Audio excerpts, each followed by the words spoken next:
आखिर क्यों इस वैज्ञानिक के दिमाग के 240 टुकड़े कर दिए गए। ये वैज्ञानिक इतना बड़ा जीनियस था कि इस बात का उसे खुद भी पता था, लेकिन वो नहीं चाहता था कि उसके दिमाग पर उसके मरने के बाद कोई रिसर्च हो। लेकिन जब वो मरा तो उस वैज्ञानिक के साथ वही हुआ जिसे उसका डर था। उसका ब्रेन किसी दूसरे वैज्ञानिक ने चोरी कर लिया और उसके 240 टुकड़े कर डाले। अब आखिर कौन था वो वैज्ञानिक, उसका दिमाग इतना खास क्यों था, क्यों उस वैज्ञानिक के दिमाग के टुकड़े किए गए, सब सवालों के जवाब दोस्तों आज हम आपको इस वीडियो के जरिए देंगे। तो चलिए वीडियो को स्टार्ट करते हैं। दोस्तों जिस वैज्ञानिक की हम बात कर रहे हैं वो कोई और नहीं बल्कि दुनिया के सबसे महान वैज्ञानिक आइंस्टाइन थे।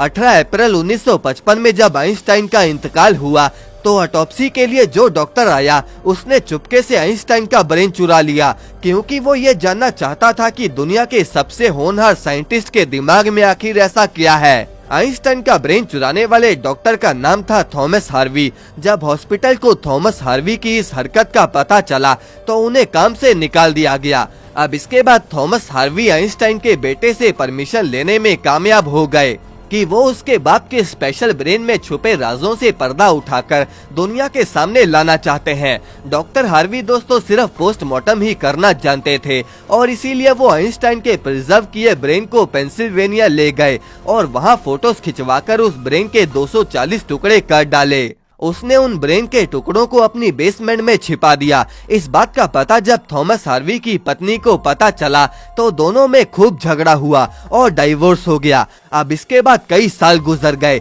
लेकिन डॉक्टर हार्वी आइंस्टाइन के ब्रेन पर स्टडी नहीं कर पाए। उन्होंने फैसला किया कि वो आइंस्टाइन के ब्रेन के टुकड़ों को दुनिया के बेस्ट न्यूरोपैथोलॉजिस्ट के पास भेजेंगे। अब आइंस्टाइन के इंतकाल के 30 सालों बाद जाकर आइंस्टाइन के दिमाग पर एक स्टडी पब्लिश करी गई और इसके बाद अगले 28 सालों तक दुनिया भर के वैज्ञानिकों ने कई सारी स्टडीज उनके दिमाग पर पब्लिश करी, जिसमें पता चला कि आइंस्टाइन का ब्रेन आम लोगों से बहुत अलग था। सबसे बड़ा डिफरेंस दिमाग का कॉर्पस कैलोसम नाम के हिस्से में पाया गया। दरअसल इंसानी ब्रेन दो हिस्सों में बटा होता है। लेफ्ट ब्रेन राइट हिस्से को कंट्रोल करता है और राइट ब्रेन लेफ्ट वाले हिस्से को। अब जैसे कि मान लो कि आप कोई कीबोर्ड पर टाइपिंग कर रहे हो, ऐसे में अगर आपके लेफ्ट हैंड से कोई गलती हो जाए तो आपका राइट हैंड उस गलती को खत्म करने के लिए बैक स्पेस बटन दबाता है। इस केस में लेफ्ट वाला ब्रेन राइट साइड वाले ब्रेन को सिग्नल देता है, तब जाकर हमारा राइट हैंड हमारी मिस्टेक को ठीक करता है।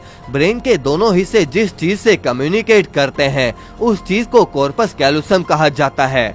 और आइंस्टाइन का कॉर्पस कैलोसम आम इंसानों के मुकाबले कुछ ज्यादा ही बड़ा था, यानी कि उनका लेफ्ट और राइट ब्रेन का कनेक्शन बहुत स्ट्रॉन्ग था और इसीलिए दोस्तों आइंस्टाइन एक समय पर काफी कॉम्प्लेक्स और डिफिकल्ट प्रॉब्लम्स को इमेजिन कर सकते थे। इसके अलावा आइंस्टाइन के ब्रेन का पैटर्न भी काफी अलग था, यानी कि न्यूरॉन्स का फ्लो उनमें काफी अच्छा था और इसीलिए उनमें मैथमेटिकल कैलकुलेशन सॉल्व करने की कमाल की काबिलियत थी। वो दिमाग में ही मैथमेटिकल कॉम्प्लेक्स प्रॉब्लम सॉल्व कर लेते थे। इसके अलावा नॉर्मल इंसानों के ब्रेन का वजन 1400 ग्राम होता है, जबकि आइंस्टाइन के ब्रेन का वजन 1230 ग्राम था। अब सबसे बड़ा सवाल कि आखिर आइंस्टाइन का दिमाग जन्म से पहले ही खास था कि वो बाद में हुआ। दरअसल आइंस्टाइन जब 5 साल के थे तब तक तो वो कुछ भी बोल नहीं पाते थे, लेकिन जब उन्होंने बोलना शुरू किया तो भी वो बहुत कम बोला करते थे।